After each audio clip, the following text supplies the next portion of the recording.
Je te retrouve enfin avec un très grand plaisir. Avant de te présenter notre invité d'aujourd'hui, j'aimerais t'inviter à une masterclass gratuite. Accoucher avec assurance, du doute à la confiance. Je vais t'y présenter mes meilleures astuces pour transformer ta vision de l'accouchement, de la naissance qui approche. Mon objectif, tout mettre en place pour que tu aies hâte de vivre cette expérience. Retrouve-moi dans la description de l'épisode pour t'inscrire gratuitement. Aujourd'hui, j'ai le bonheur de te présenter quelqu'un qui me tient particulièrement à cœur. Hélène nous ouvre les portes de son histoire en partageant ce qu'elle décrit comme l'expérience la plus profonde de sa vie, la naissance de sa fille. Au cœur de son récit, tu découvriras comment les sons peuvent être de véritables alliés pour jongler avec la douleur de l'accouchement. Et qui de mieux placé pour nous en parler qu'Hélène, puisqu'elle est praticienne en chant pré- et postnatal. Dans le courant des prochaines minutes, tu entendras de nombreuses pépites en lien avec son expérience personnelle et son expertise professionnelle. Bienvenue dans le podcast de Annie Bérère. Passionnée de grossesse et d'accouchement, Annie est accompagnante à la naissance depuis plusieurs décennies. Elle est également ostéopathe spécialisée en périnatalité et formatrice à l'international. À ce jour, elle a aidé des milliers de femmes, de couples et de familles à se préparer pour vivre une expérience de naissance la plus alignée possible à leurs désirs. Voici ta doula ostéo, Annie Bérère. Hélène, c'est avec tellement de plaisir que je te reçois au micro de Enfanter librement. Plaisir partagé. Tu as donné naissance avec un bel accouchement physiologique en milieu hospitalier, je tiens à le souligner. Et depuis, tu es devenue praticienne en chant pré- et postnatal. Tout à fait, c'est ça. J'avais hâte que tu termines cette formation-là pour pouvoir profiter de tes enseignements. Et aujourd'hui, donc, tu viens nous raconter ton expérience d'enfantement et en même temps, tu vas créer des liens entre ce que tu as vécu et ce que tu as appris et ce que tu enseignes actuellement en chant prénatal. Avec plaisir de partager tout ça. Ouais. Ça a été un petit bébé qui a été long à arriver. Alors déjà, petit bébé. Ce n'était pas un petit bébé. En fait, ta fille n'a jamais été un petit bébé de toute sa vie. Mais long arrivé dans le sens que j'ai désiré cette grossesse pendant plusieurs années. Oui, hein? Donc c'est sûr que c'est un enfant que j'ai beaucoup désiré et appelé. Elle a mis du temps à arriver parce que si j'étais dans un mode de vie qui favorisait pas justement l'enracinement mammifère... Oui, exactement, parce qu'en fait, tu étais à l'époque chanteuse d'opéra. Oui, c'est ça. En France, principalement, j'avais ma carrière en France. J'étais soliste pendant une dizaine d'années. Et j'ai rencontré le papa de ma fille, donc mon mari, sur une production d'opéra. Et je suis partie le rejoindre au Québec. J'ai mis du temps à m'installer. Je faisais beaucoup d'allers-retours. Très souvent, mon horloge biologique était très souvent chamboulée par les décalages horaires. Je pense que ça a pesé dans la balance pour la concevoir. Et d'ailleurs, c'est pendant la pandémie, en fait, pendant ce fameux ralentissement, cette pause générale qu'elle est arrivée. Juste par curiosité, est-ce que c'est un choix conscient que tu as fait dans le sens où quand tu as décidé de venir au Québec, c'était clair que ça allait mettre dans ta carrière un très grand frein, là? Parce qu'au Québec, l'opéra, on va se le dire. J'ai pas pensé à ça. T'as pas pensé à ça? J'ai pas pensé à ça. Comme c'est un métier de voyage, j'ai continué à faire les voyages. Sauf que comme la plupart des opéras, des opportunités de travail se trouvent en Europe et en France, les voyages étaient beaucoup plus longs, beaucoup plus dispendieux. Et puis, il y avait une partie de moi aussi qui avait envie de ralentir. Et là, la vie s'est organisée pour t'offrir cette opportunité-là. C'est ça. Ouais. Tu deviens donc enceinte. Tu portes ce petit bébé d'amour-là pendant 9 mois. Oui. Et tu chéris le désir de vivre un accouchement physiologique déjà au départ. Oui. Est-ce que tu sais d'où ça venait? Ça s'est imposé un peu comme une évidence. Quand je prenais des renseignements sur la grossesse, je me suis toujours arrêtée à l'étape de la fertilité. parce que j'ai jamais osé pousser la porte. Et je me souviens d'ailleurs que quand j'ai appris que j'étais enceinte, d'un seul coup, j'avais le droit, entre guillemets, de rentrer dans le monde merveilleux de la grossesse, de la maternité, de l'accouchement. Et j'ai découvert ça avec une passion, vraiment. J'ai trouvé que c'était un sujet passionnant que je ne connaissais pas très bien. Et puis, je voulais une doula. Ça, je savais que je voulais une doula parce que déjà, je suis française expatriée, donc j'avais pas de famille. Et mon conjoint, il est chef d'orchestre et il est souvent absent. Et j'avais la très grande possibilité, dans la fin de ma grossesse, que mon conjoint ne soit pas présent au moment de l'accouchement. C'est en cherchant un suivi de doula que je t'ai rencontré et que j'ai entendu parler en profondeur de la physiologie de l'accouchement, de ce que mon corps était capable de faire.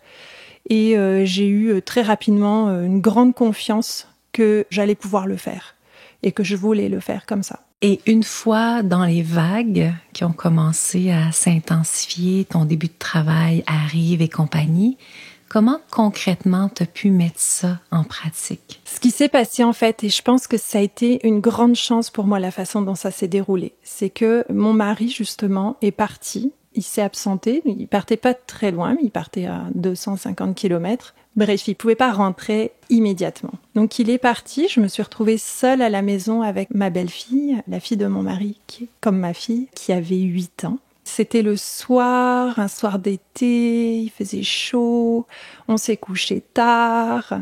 Ma grande est partie se coucher et moi je me suis allongée en étant en contact avec mon enfant. Ce soir-là, il y avait une ambiance. J'ai jamais entendu parler de ça, mais je sais pas si c'est quelque chose que les mamans qui vont enfanter ressentent, mais je ressentais une ambiance spéciale. Et là, à un moment donné, je me sens toute mouillée. Je me lève et flouch, ça commence comme ça pour moi. C'est que je sens, je sens que mes membranes se sont rompues. Et là, mon premier réflexe, c'était de t'écrire. Donc j'ai envoyé un message, mes membranes se sont rompues, mon mari n'est pas là, est-ce que tu penses que je devrais lui dire de revenir, est-ce que ça va mettre du temps ? Et tu m'as répondu, d'ailleurs on était dans la nuit, mais tu m'as répondu rapidement et tu m'as dit, tu sais, ça peut commencer assez rapidement une fois que les membranes se sont rompues. Et là, c'était très calme, c'était le soir, je me souviens très bien, j'ai pris une douche en me disant, peut-être que j'aurai pas l'occasion d'en reprendre une avant un petit moment. Je me suis mis dans la douche et je me suis mis à faire des sons graves. Et c'est avec ça que j'ai commencé. Je me suis mis à faire des sons graves parce que tu nous avais montré ça dans un cours de préparation qui était plus axé sur les techniques pendant l'accouchement. Mais là, c'est mon instinct voulait chanter. Je voulais faire du son. Et je voulais aussi dire à mon bébé d'une manière qui m'était personnelle, ça commence. On va se rencontrer bientôt. Et là, j'ai commencé à faire ces sons graves. Et j'étais pas seule dans la maison parce qu'il y avait ma grande fille, mais elle dormait, elle s'était couchée et moi j'étais toute seule. Et j'avais envie de rester toute seule. Ma grande chance, ça a été justement d'avoir ce moment-là où il y avait absolument personne autour de moi, un grand calme. Je me sentais en sécurité, j'étais chez moi, j'étais dans ma chambre, il y avait peu de lumière. Et j'ai senti petit à petit que j'étais très calme. J'étais vraiment très, très apaisée, très calme. J'ai envoyé un message à mon mari parce que quand même, fallait que je le prévienne. Mais je me disais, je peux faire ça sans lui aussi. Je me sens en sécurité. J'avais une doula qui allait être présente à la naissance. Donc je l'ai contactée, je lui ai dit je pense que le travail va commencer parce que là j'avais juste rompu mes membranes. J'avais des petites sensations de contraction. J'étais pas encore rentrée là-dedans. J'ai continué à faire mes sons, à chanter. Et puis là j'ai commencé à sentir les contractions qui se mettaient en place. Et je les ai senties assez rapidement. Quand elles ont commencé à être rapprocher directement. Évidemment, au début, c'est une sensation qui s'installe progressivement. J'ai senti aussi que, là aussi, c'est physiologique, donc c'est petit à petit que ça monte en intensité. Et j'accompagnais chacune des contractions avec le son, avec la voix, avec ces sons graves. Petit à petit, j'ai pris un rythme en fait. J'ai pris un rythme interne. Et là, j'aurais pu continuer comme ça, je pense, toute seule, sans aucun problème. Et ma doula est arrivée. Mon mari est arrivé à peu près en même temps. Donc là, on parle quand même de plusieurs heures. Là, ils sont arrivés quand même plus tard dans le processus. Et quand ils sont arrivés, moi, j'étais déjà dans un autre état. Vraiment dans un autre état. Je me souviens de les voir arriver. Mais rendu là, je parlais très peu. J'avais pas envie de parler. J'avais des visualisations qui me venaient aussi, des images qui m'aidaient en même temps que je faisais les sons à accompagner cette vague. C'était vraiment cette vague. On m'avait dit, j'avais une amie qui m'avait dit, tu vas voir, c'est une vague. Et puis j'avais vraiment l'image de cette vague à chaque fois que j'accompagnais avec le son. Ma doula commençait à me masser et j'ai fini par être tellement relaxée alors que le travail s'intensifiait que entre chaque contraction, je m'endormais. Donc j'avais des micro-sommeils de 40 secondes. Donc je commençais mon son. Là, elle me massait parce que le son, on peut pas le tenir pendant 1 minute. Là, on le tient quelques secondes. Puis là, je m'endormais. J'étais bien. Et puis la contraction repartait. Je recommençais mon son. Avec les sons graves, c'est ça aussi qu'on veut. C'est l'aspect de vibration qui va déclencher tout le système de sécrétion d'endorphines. Et moi, j'étais vraiment shootée aux endorphines parce que je m'endormais.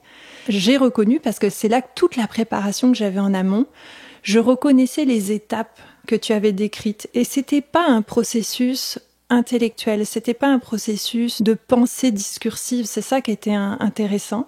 C'est que j'étais passée dans un état, justement, où la pensée discursive était très très loin. J'avais de la difficulté à parler quand on me posait une question simple. C'était oui, non, ou je répondais même pas. Mais je reconnaissais de façon très claire. C'est pas un état où justement on n'a pas de clarté. On a une très grande clarté, mais on sent que on est dans un état qui nous permet d'être complètement dédié et consacré aux sensations de son corps. Qu'est-ce qui se passe dans son corps? Et donc très très très connecté aussi à ce qui est en train de vivre mon bébé à ce moment-là, qui n'avait pas encore de prénom. Et voilà, je peux pas dire combien de temps ça a duré. C'est juste qu'à un moment donné, j'ai constaté, parce que dans les contractions, je continue à perdre du liquide, un petit peu. À un moment donné, je vais sur la toilette, parce que j'avais envie d'uriner, et je constate que le liquide est coloré. Et c'est moi qui ai dit, je pense qu'il y a du méconium dans le liquide, pour dire que tout était là. J'étais vraiment toute là, mais ça ne m'empêchait pas du tout de contacter cet état complètement mammifère, primitif. Je me souviens qu'il y avait quelques petits risques associés à ça, et je me suis dit, ok, moi j'avais envie de continuer, presque de retarder tellement que j'aurais pas pu me rendre à l'hôpital.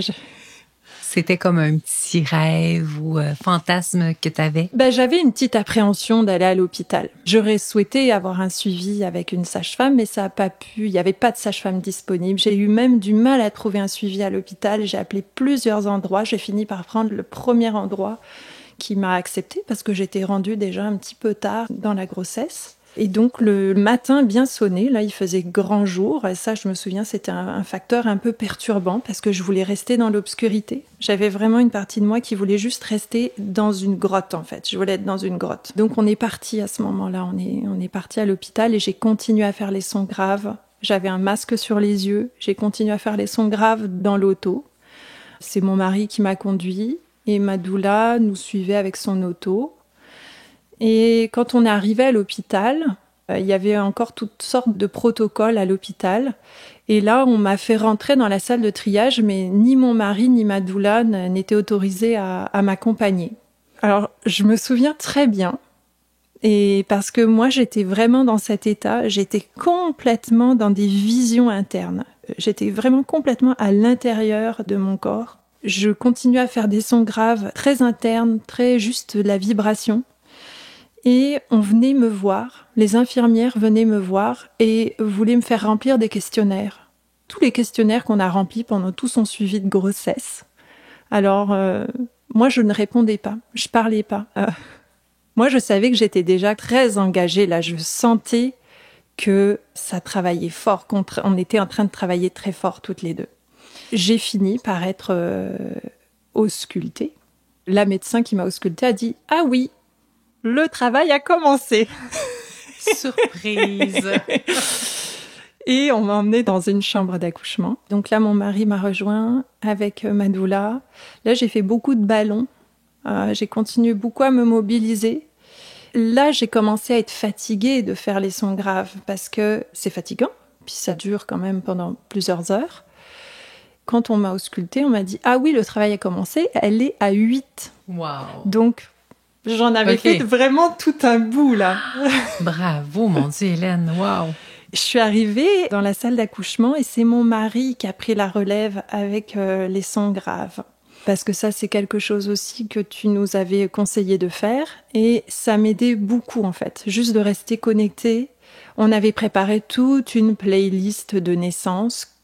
Et j'ai écouté une seule chose pendant tout mon accouchement. Et c'était des sons graves. D'ailleurs, c'était des mantras tibétains. Psalmodiés, alors avec des mots en plus qui sont pas faits pour être compris d'ailleurs, qu'on traduit jamais. Très répétitif et très monotone, avec très peu d'ambitus. Et je pense qu'au bout d'un moment, mon mari, musicien, en avait peut-être marre d'entendre toujours la même chose. Et il a essayé de changer et de mettre du violoncelle, parce que j'adore le violoncelle. Et là, au moment où il a changé, j'ai fait « Non !» C'est un des seuls mots qui est sorti de ma bouche. Je voulais rester sur ces sons. En fait, il y avait vraiment que ça. Ça m'aidait à garder la sensation d'être à l'intérieur, d'être complètement plongée à l'intérieur de mon corps. Et très rapidement, en fait, j'ai senti l'envie de pousser. Je savais à ce moment-là qu'on était arrivé au bout de toute la dilatation. Et puis là, on m'a laissé pousser comme je voulais pendant un certain temps. Et là, ma fille, qui était un très gros bébé, mais je ne le savais pas, on me l'avait dit à l'échographie qu'elle avait l'air d'être un bon bébé. Ma mère a eu 5 enfants entre 4,5 kilos et 5 kilos 2. Je savais qu'il y avait de la génétique en cette faveur. Et donc là, ça a été vraiment tout un travail de la sortir. Tout un travail. Mais on est restés ensemble. Moi, c'est ce que j'aimais. D'ailleurs, c'est une des phrases dans ton accompagnement qui m'a le plus parlé. Tu nous avais dit que quand on était dans le processus physiologique, et qu'on ne prenait pas de péridurale. On était dans le même bateau avec son bébé, que pour son bébé aussi, il se passe quelque chose de très intense et qui sent toutes ces sensations. Et là, je sentais vraiment qu'on était en équipe, qu'on était toutes les deux jusqu'à la fin. Et c'est au moment où elle est sortie, je me souviens ma doula dans mon oreille qui m'a dit « Là, Hélène, tu donnes tout ce que t'as. » Là, j'ai ouvert les yeux. Donc on m'a dit « Elle est là, elle est là, elle est là ». On me l'a mise dans les bras. La première chose que je me suis dit, c'est « Elle est énorme !» C'est la première chose que je me suis dit à ce moment-là, c'est oh, « Elle est tellement grande !» Elle était immense, immense, immense. D'un seul coup, c'est comme si, à ce moment-là, je suis sortie de ma bulle. Vraiment, c'est à ce moment-là, et je me suis rendu compte que dans la pièce, il y avait 10 personnels médicaux autour de moi. Il y avait plein de monde dans la pièce. Et on était à 2 doigts de faire des interventions là beaucoup plus importantes. Il y avait une inhalothérapeute parce qu'il y avait un risque à cause du méconium dans le liquide. Il y avait la gynécologue qui était venue, qui attendait avec ses forceps.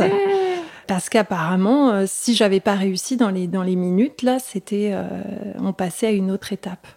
Mais tout ça, je ne l'avais même pas vu. Je m'en suis même pas rendu compte.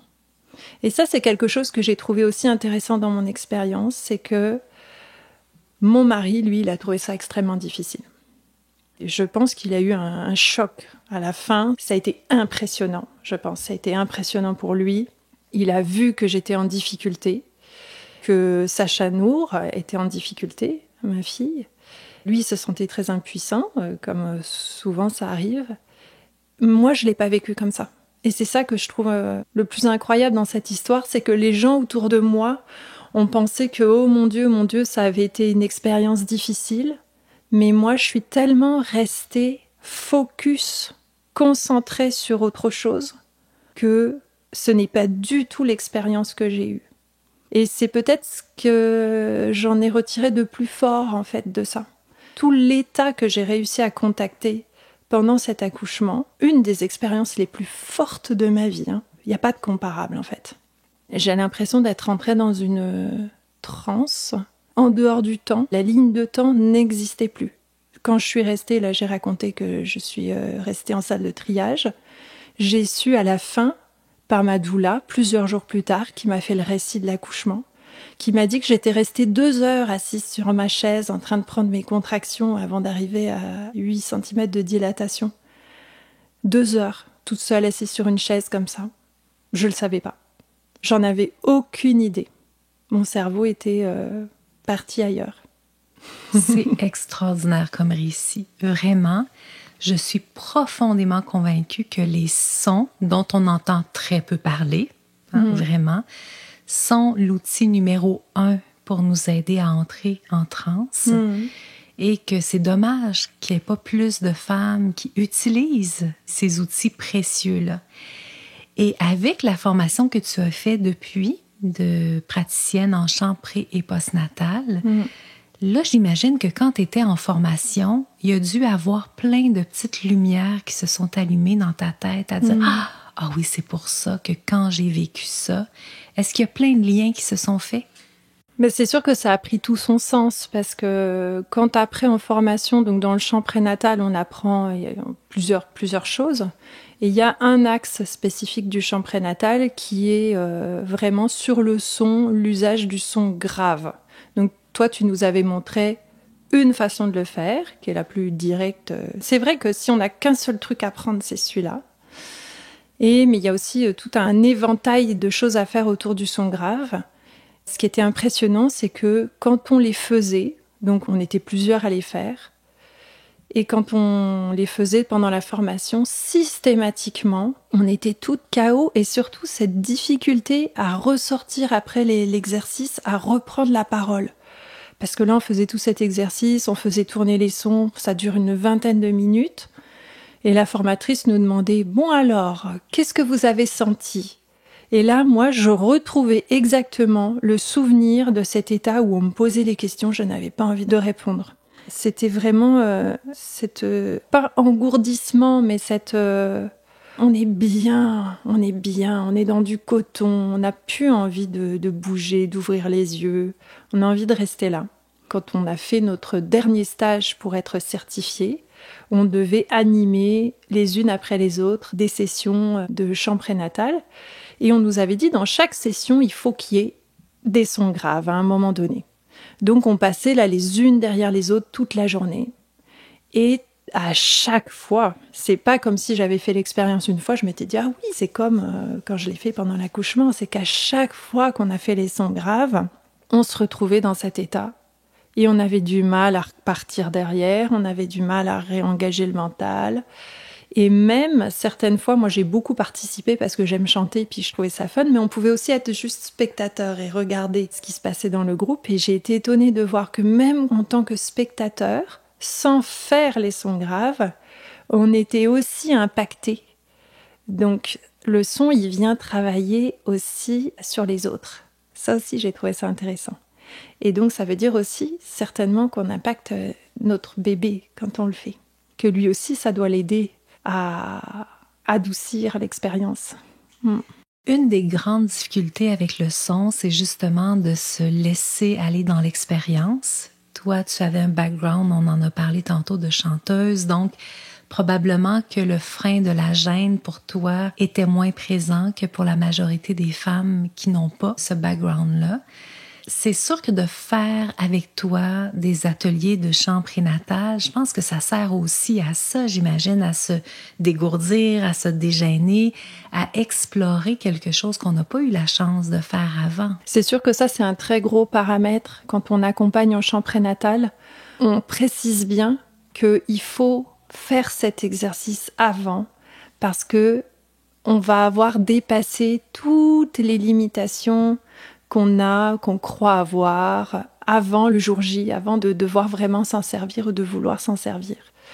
Et on l'aura fait tellement de fois, c'est comme on donne une prescription. À la fin d'une séance de chant prénatal, on va dire tous les jours, tu vas faire 1 minute. Alors 1 minute parce que c'est aussi la durée de la contraction. Pendant une contraction, évidemment, on ne peut pas chanter c'est même pas chanter, on ne peut pas faire le son pendant 1 minute, mais avec son partenaire, sa partenaire, on peut alterner. Donc on commence à faire le son, puis l'autre prend le relais, puis on prend le relais, puis on essaie de maintenir un son continu pendant 1 minute. Puis ça, c'est la petite prescription qu'on donne à la fin de la séance, 1 minute tous les jours. Pour s'habituer, puis après, ça devient quelque chose de complètement ordinaire. Peut-être la première fois, ça fait bizarre, mais je dirais même passer la première fois, très rapidement, ça devient quelque chose d'assez ordinaire. Surtout en l'expérimentant puis en ressentant les bienfaits. Oui, en fait, c'est très important de faire l'expérience. Pas besoin d'accoucher pour faire cette expérience. On peut faire l'expérience de l'état dans lequel ça nous plonge en exercice, en séance. Donc on le voit, on le vit.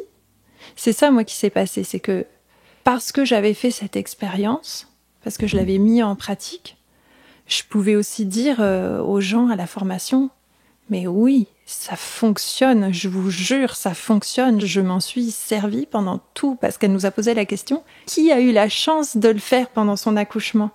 Souvent, les femmes qui font la formation, elles ont découvert ça après. Moi, j'avais la chance de pouvoir dire, oui, moi, je l'ai fait. Et effectivement, d'ailleurs, on m'avait demandé d'en parler, de faire un petit témoignage là-dessus. Et pour moi, c'est vraiment ça qui m'a aidée à contacter cet état. C'est le souvenir que je garde de mon accouchement. C'est l'état dans lequel j'ai été. Je peux pas parler de ce qui s'est passé parce que déjà, ça n'a aucune importance. Moi, je m'en souviens pas. C'est pas clair, ces souvenirs-là. Et par contre, ce qui est très, très, très, très clair, c'est tout ce qui se passait à l'intérieur de moi. Et c'est comme si l'intelligence basculait vers l'intérieur et qu'elle savait que tout ce qu'elle a à faire, là, c'est mettre son bébé au monde. Et elle sait ce qu'il faut faire. Et ça aide à contacter cet état-là. On peut pratiquer le chant prénatal avec une praticienne en privé. C'est ce que tu fais dans ta vie comme travail. Et on peut aussi faire des ateliers en groupe. Et ça amène quelque chose qui est vraiment encore plus fort au niveau de l'ancrage. Est-ce que j'ai raison? Oui, en groupe, l'expérience, déjà, ça va aider de faire les exercices et on n'est pas tout seul. Et on est avec d'autres mamans qui sont en train de vivre la grossesse en même temps que nous. Et quand on est ensemble, comme ça, on peut bénéficier en plus de la vibration qu'émettent les autres. On va s'asseoir en cercle et on va faire un vrai bain sonore. Ça serait l'idéal pendant l'accouchement si on pouvait avoir un cercle d'amis proches là qui nous chantent ces sons graves autour de nous pendant la dilatation. Ça permet de faire l'expérience de façon encore plus flagrante. Et comment ça se passe concrètement? Parce qu'il y a quelques cours, quelques ateliers dans une série. Donc, on arrive à l'atelier, puis à chacun des ateliers, tu nous proposes des explorations vocales. Oui. Dans le chant prénatal, on va explorer plusieurs choses. Il y a des exercices techniques qui vont nous aider à, par exemple, à trouver plus d'amplitude dans la respiration. La fameuse respiration du chanteur, qui est une respiration abdominale. Comme quand on est enceinte, on a une capacité respiratoire qui est plus limitée. On va apprendre à trouver un petit extra, un peu d'amplitude en respirant, en ouvrant les côtes. On peut le trouver à travers le chant parce que c'est des techniques de chant. On va avoir aussi tout un répertoire à chanter parce que c'est du chant, là, on chante. Et donc, on a un répertoire choisi, en fait, avec des textes qui parlent de ce qu'on est en train de vivre. Des textes qui parlent de la grossesse, qui parlent des chansons pour accueillir le bébé aussi. On les apprend à l'avance et puis on peut même les chanter juste quand le bébé arrive sur nous. On peut lui chanter sa chanson d'accueil ou soi-même choisir une chanson qu'on peut composer ensemble aussi. On peut faire de l'exploration, de la création, que chacun trouve sa chanson pour son bébé. On commence à lui chanter dans le ventre et puis on va lui chanter. Quand il arrive, on va lui chanter après. Ça permet déjà d'être en lien, déjà avec son bébé. Je pense que pour de plus en plus de personnes maintenant, c'est peut-être plus intuitif d'être en lien avec son bébé. Il y a des femmes pour qui elles n'ont pas l'occasion d'en parler. En fait, dans leur entourage, elles n'ont pas l'occasion d'honorer cette étape de leur vie. Et en séance de chant, on va honorer ça avec des chants. Et c'est extraordinaire parce que la voix fait partie des repères affectifs du bébé qui vient de la grossesse et qui se continue par la suite. Mais oui. Donc, c'est un cadeau extraordinaire qui va sécuriser le bébé dans son accueil, dans son adaptation, dans son nouvel univers. Oui. Apparemment, l'audition, c'est le sens le plus aiguisé du bébé in utero. Il reconnaît, il réagit aux voix. Quand on met un moniteur, on peut voir qu'il réagit spécifiquement à la voix de sa mère, qui est d'ailleurs la seule voix qu'il entend de l'intérieur, avec la vibration qui est émise à l'intérieur du corps. Notre corps, c'est une caisse de résonance, là. Puis lui, il est dedans. C'est comme si nous, on était dans un violoncelle ou dans une contrebasse, puis qu'on se faisait jouer. On voit là, à ton organisation posturale, que c'est quelque chose que t'aimerais. Oui, j'aimerais beaucoup. Clairement. Et donc, il y a une suite au chant prénatal, et c'est le chant postnatal. Est-ce que tu as envie de nous en parler un peu? Oui, on peut continuer en postnatal. Pareil, il va y avoir plusieurs applications en postnatal de ce qu'on peut faire. Le but étant toujours, premier but, de chanter et d'avoir une petite bulle de joie. Le chant, c'est quand même très relié à la joie de vivre. Ça fait décrocher du mental aussi, le chant. C'est pas un processus très mental, hein. C'est très physique. Et du coup, on est très dans son corps. On va venir retrouver des sensations dans l'utérus, dans le bassin. On peut même envisager de le réhabiter à nouveau avec ses sons graves parce qu'on peut avoir cette sensation de vide après l'accouchement. Là, on avait tellement l'habitude qu'il soit là, notre bébé. Et bien là, on va venir l'habiter de son, on va venir chanter encore ces chansons qui vont honorer, faire un rituel, presque un rituel de passage pour notre bébé qui est là. On va avoir des exercices qui vont accompagner la rééducation abdominale et périnéale. Je dis accompagner parce que ça ne remplace pas du tout, hein. C'est vraiment pour le faire en s'amusant dans un autre contexte. Pas simplement des exercices au sol. Moi, j'ai eu beaucoup de mal personnellement à faire les exercices de rééducation. J'aurais bien aimé me dire, tiens, je vais chanter. Et en même temps que je chante, parce qu'on a toujours l'engagement des abdominaux dans la respiration et l'engagement du périnée pour chanter, en même temps que je chante, je vais venir faire mes Kegels. Oui, les exercices du périnée. C'est ça. Et puis, évidemment, il y a toute une partie pour bébé lui-même. Alors, c'est toujours une partie pour bébé parce que le bébé, il adore entendre la voix de sa maman. Même si on fait les exercices, entre guillemets, pour nous, lui, il entend sa maman qui chante, il aime ça.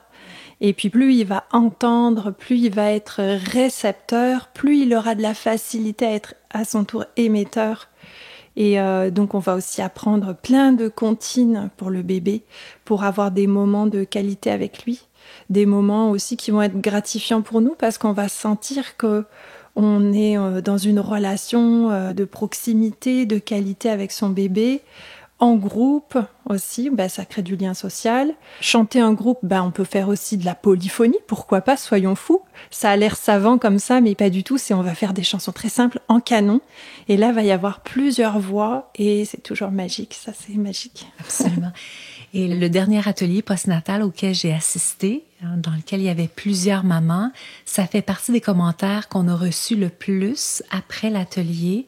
Des mamans qui ont écrit en disant « Écoute, mon bébé souriait en m'entendant chanter pour lui. Il était heureux, il était content. » C'est sûr. On aime tous se faire chanter, même en tant qu'adulte.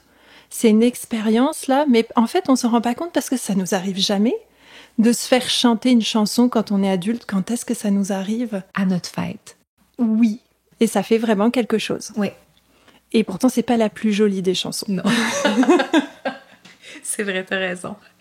Ce qui est extraordinaire dans ton projet et dans ton enseignement aussi, c'est que tu as eu l'idée d'aller encore plus loin. C'est-à-dire que, bien sûr, que les ateliers de chant prénatal et postnatal habituellement se font en présentiel. Mais le Québec, l'univers aussi, mais le Québec est grand Et pour être certaine de ne pas mettre personne de côté, tu as aussi ouvert tes ateliers à la possibilité d'être en ligne, d'être en Zoom. Je trouve ça extraordinaire, Hélène, parce que tu aurais pu te figer puis dire, ben non, ça va être moins bien en ligne parce qu'il n'y aura pas autant de vibrations. Mais tu as vraiment les deux formules pour que tous ceux et celles qui ont envie de participer puissent le faire. Oui, on peut toujours aménager en fait le contenu pour que ce qui est donné en virtuel, la maman elle puisse vraiment ressentir les bénéfices, puis avoir les exercices et qu'elle va pouvoir refaire chez elle de toute façon toute seule, avec un petit cahier d'exercices, avec les paroles des chansons, les enregistrements des chansons. C'est sûr que on bénéficie pas de la même émulation de groupe, mais ça reste quand même un très beau moment à vivre. Aujourd'hui, Hélène, tu nous as parlé de ton expérience personnelle et je sais que c'est une expérience que tu as très, très peu partagée au début. Oui, j'avais envie de garder ça comme un trésor. J'avais tellement contacté quelque chose déjà de profond et d'interne. Déjà, ça paraît difficile d'en parler parce que on se dit il faut faire cette expérience pour savoir ce que c'est. Mais c'était tellement précieux, c'était tellement le cadeau précieux de mon accouchement, c'était d'avoir découvert que c'était possible de rentrer dans ces états-là. Je voulais pas en parler. Je préférais rester évasive. D'ailleurs, j'avais participé à une rencontre, un cercle de mamans qui partageaient leur accouchement. Puis au moment où ça a été à mon tour de parler, je me suis rendu compte, non, j'ai envie de le garder pour moi. Et je l'avais nommé. J'avais dit, j'ai envie de le garder pour moi. Et par curiosité, quand on a fait les cours ensemble, quand tu as fait la méthode au paléo, soit à travers les vidéos préenregistrées, soit à travers les rencontres en direct, quand je parlais des sons, et tu avais une expertise, une expérience en son, puisque tu étais déjà à ce moment-là chanteuse d'opéra, est-ce que tu te doutais que ça allait vraiment faire ça ou tu te disais dans ta tête, elle doit exagérer? Je me suis rien dit du tout en fait. Déjà pour moi, c'est le chant et ces sons, c'est vraiment ces deux choses. Ces deux univers. Le chant, on a une idée de ce que c'est le chant. Le son, là, déjà, on utilise la voix d'une autre façon. Moi, c'était la première fois en fait que quand tu nous as proposé cet exercice, c'était la première fois que j'essayais pas de faire un beau son. Le but n'était pas de faire quelque chose de beau, c'était juste de faire du son, d'aller chercher du son grave. Et je me suis pas dit non plus que ça allait pas marcher. En fait, je me suis rien dit du tout. C'est juste que j'ai eu l'intuition en fait de faire ça. Je savais que tu nous l'avais beaucoup conseillé. Bien sûr, ça a dû influencer mon choix. Mais c'est surtout quand j'ai senti en fait que ça allait commencer, que le moment était venu. Je voulais aussi appeler. C'était comme si là, je rentrais en communication animale avec mon bébé. Et au lieu de lui dire des mots avec un sens, je voulais lui dire en langage corps mammifère. Ça y est, ça commence. Puis là, j'ai été chercher ces sons. C'est ça qui m'est venu. C'était de faire ces sons, puis aussi de me préparer. Moi, ça me préparait. Je disais à mon bébé, voilà, on commence. Toi, dans ta préparation, tu nous as énormément parlé du cerveau mammifère. Mammifère. C'est énormément revenu dans ton discours. Et ça avait l'air d'être important pour toi. Mais ça, c'est quelque chose après coup, après l'avoir vécu et de me dire, oui, d'accord, ok, c'est ça l'état mammifère, je le sais. Et je savais que toi, tu en parlais parce que tu l'avais vécu. Ouais. Et que ça se vit. Ça se vit. C'est vrai que pour quelqu'un qui ne l'a pas vécu, ça doit être très difficile à imaginer. Et c'est quelque chose dans les rencontres prénatales que je dis souvent aux gens. Je leur dis, je le sais que c'est possible parce que j'ai fait le chemin. Oui. Et c'est d'ailleurs encourageant d'entendre ça. Merci beaucoup, Hélène, pour ton partage. Je vais évidemment mettre dans la page de l'épisode tes coordonnées, toutes les façons pour te rejoindre, pour faire partie des ateliers. Évidemment, si tu fais partie de la gang d'Opaléo, tu vas en entendre parler. Je te remercie énormément. Mais je te remercie, Annie. Je te remercie, toi. C'est grâce à toi que j'ai pu vivre ça. Tu le sais probablement déjà, pour moi, les outils pour jongler avec la douleur sont d'une importance capitale, surtout si tu as envie de vivre une expérience la plus physiologique possible et une expérience dans laquelle tu vas te sentir dans ton pouvoir, tu vas vraiment sentir que tu es sur ton X. Et les sons, évidemment, sont un outil qui est absolument incontournable. Ils permettent de faire de nombreux ajouts à la qualité de l'expérience. Ils permettent aussi d'accompagner ton bébé, c'est-à-dire qu'il va sentir à travers les sons que vous êtes tous dans le même bateau. Et quand je dis tous, c'est toi, ton ou ta partenaire et évidemment lui, puisque les sons vont venir accompagner chacune des contractions. Ça va aussi faire vibrer son univers et lui permettre de sentir et de ressentir votre présence. Évidemment, ça va aussi te permettre de diminuer la douleur que tu ressens en augmentant les belles endorphines, les belles hormones complices de l'accouchement. Et ça aussi, ça va aider en même temps ton bébé dans son parcours. Ça va aussi augmenter ton oxygénation. Et ça, c'est sûr que c'est important pour toi et c'est aussi important pour ton bébé puisque tu es la principale, pour ne pas dire l'unique source d'approvisionnement en oxygène pour ton bébé. Donc, le fait d'aller souffler, d'aller danser avec les sons va te permettre d'augmenter le plus possible finalement l'oxygénation à travers les contractions. Les sons permettent aussi à la personne qui donne naissance de se sentir accompagnée, enveloppée, parce que c'est une façon pour les gens qui sont autour d'elle finalement de faire sentir leur présence bien au-delà par exemple d'un toucher qui est à un endroit précis.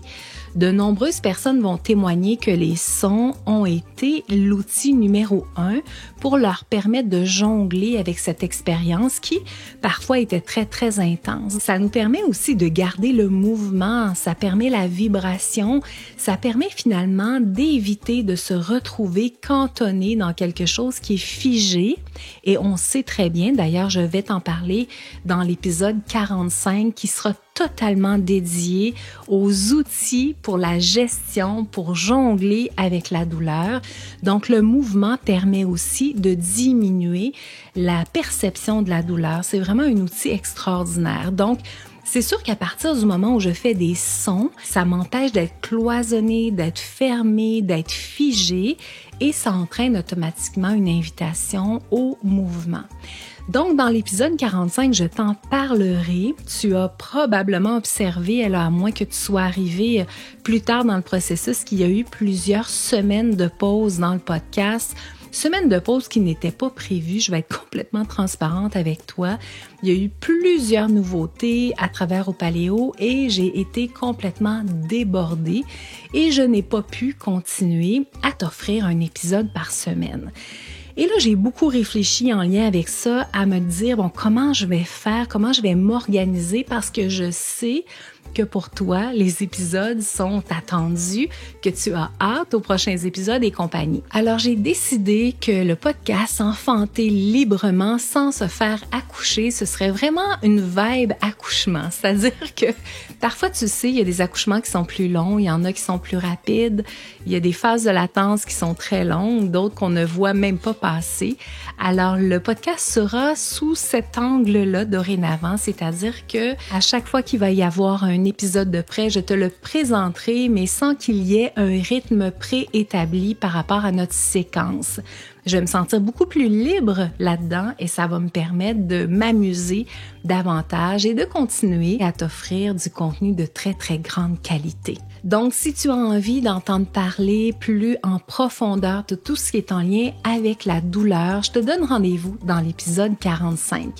Entre-temps, si tu as envie d'aller explorer les sons dont Hélène vient de nous parler, sache que tu peux la contacter en privé pour pouvoir faire une démarche avec elle. Si tu fais partie de la gang Au Paléo, si je t'accompagne à travers la méthode Au Paléo, tu as déjà accès à Hélène puisqu'elle offre des ateliers de chant prénatal à travers la méthode Au Paléo. Tu as aussi accès aux rediffusions des ateliers antérieurs. Hélène fait également partie des collaboratrices du programme Opaléo postnatal. Elle fait avec nous une rencontre par mois pendant laquelle on fait des comptines, des chants pour pouvoir travailler nos abdominaux, pour retrouver le contact avec notre périnée par exemple.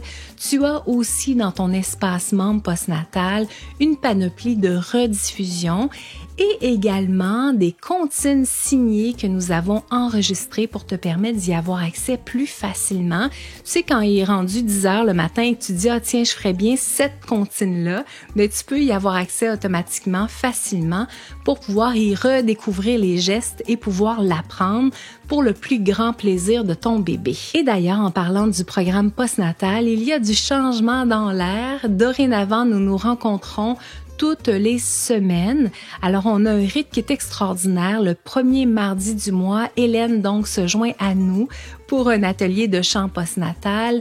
Le deuxième mardi du mois, nous avons notre rencontre de cercle de partage questions-réponses dans laquelle tu peux arriver avec toutes tes questions, entre autres en lien avec tout ce qui est activité psychomotrice, par exemple, si ton bébé rencontre un défi particulier. Troisième mardi du mois, dorénavant, Anne-Marie Dansereau sera avec nous. Anne-Marie est psychoéducatrice et elle est extraordinaire en lien avec comment je me sens, comment ça se passe pour moi, comment je me sens dans mon corps et compagnie. Et cette rencontre-là qui se fera à chaque mois se nommera « C'est à mon tour ». Parce que oui, je trouve que tu es énormément axé sur tes enfants, sur ton bébé, pour lui offrir le meilleur et c'est magnifique pour lui, mais j'aimerais qu'il y ait un petit peu plus de toi là-dedans, d'où l'intérêt d'avoir maintenant chaque mois une rencontre dans le programme Opaléo postnatal qui sera dédiée à toi et à comment tu te sens. Quatrième mardi du mois, nous aurons à chaque mois une invitée différente. Par exemple, en janvier, ce sera la pédiatre Alexandra Trottier que nous aurons le plaisir de recevoir. Tout ça pour dire que ça bouge autant dans le programme prénatal, dans la méthode Opaléo que dans le programme postnatal. D'ailleurs, si tu as envie de découvrir, il y a de nombreux ateliers qui sont gratuits, qui sont disponibles pour toi. Il y a l'atelier dont je te parlais au début du podcast qui est accoucher avec assurance du doute à la confiance. Il y a les 11 clés pour une naissance facilitée, un atelier les super pouvoirs de ton bébé dans lequel on parle de toutes les activités psychomotrices, de tout ce qui est réflexe primitif, plagiocéphalie et compagnie. Et il y a également un atelier sur le sommeil. Donc, on se retrouve dans le programme pré- ou postnatal ou dans un atelier gratuit. Ce sera avec très grand plaisir. Entre-temps, je te donne rendez-vous pour le prochain épisode de podcast qui sortira sous peu parce qu'au moment d'enregistrer cette conclusion, je te dis déjà que le montage pour le prochain épisode est prêt. Donc, tu n'auras pas à attendre des mois avant qu'il soit là. N'hésite pas à t'abonner sur la plateforme sur laquelle tu m'écoutes pour t'assurer d'être au courant lorsque le prochain épisode sera disponible et bien évidemment que tu peux me rejoindre sur Instagram pour avoir en primeur toutes les informations à chaque fois qu'un nouvel épisode sort. Je te souhaite une magnifique journée et j'ai déjà hâte de te retrouver pour le prochain épisode.